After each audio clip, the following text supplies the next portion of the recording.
Trời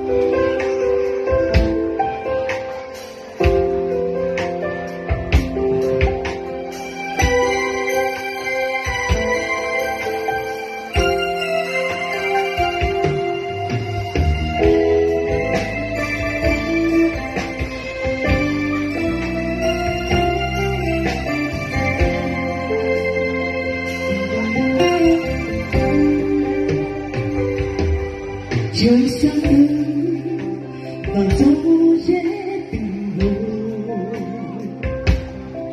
đường tăm tối lòng bối rối lo âu dần tràn.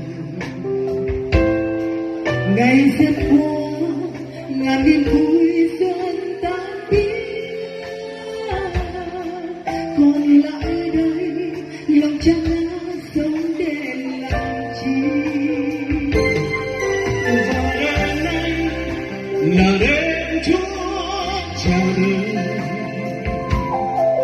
và là đêm mà đời tôi bỗng nhiên thay đổi. Mọi tối ôm buồn đau Giêsu gánh hết, lòng vui sướng có Giêsu bản thân tôi.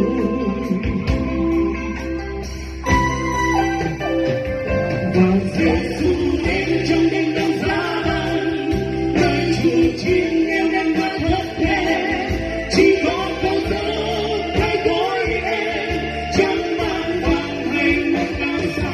Và Ngài đã đến trong đôi tay ấm êm, bằng sự sống vui tươi và an bình.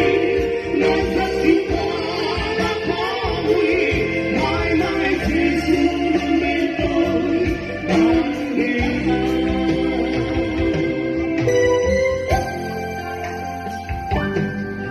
Này anh ơi, Giêsu vẫn chờ anh.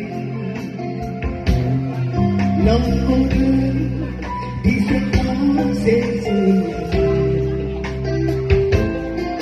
Mọi vui thú trước ra chân con mãi mãi, mãi chỉ có tình yêu Chúa mãi không hề phai.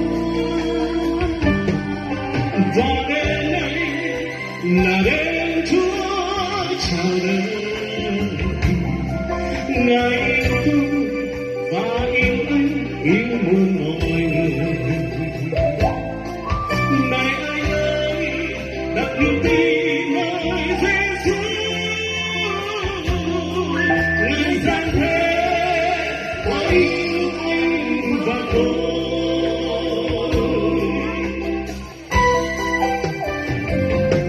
Giêsu đến trong đêm đông giá băng, nơi dùng chiên nghèo nàn và thất thế, chỉ có câu thơ thay đổi em trong mang vàng hay ngôi cao xa. Và Ngài đã đến trong đôi tay ấm êm, ban sự sống vui tươi và an bình. Ngài rất xin qua và có nguy, mãi mãi Giêsu luôn bên tôi.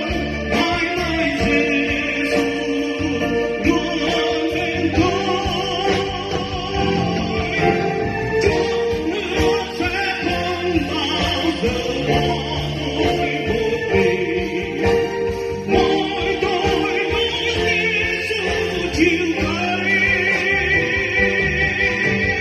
Dù nghèo hèn hay gian giàu, dù đẹp hay xấu xa, dù khổ dài hay theo nẻo, Giêsu đợi cho anh an bình.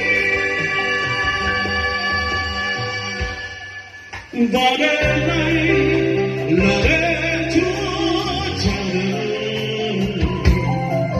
Ngài yêu tôi và yêu anh, yêu muôn mọi người.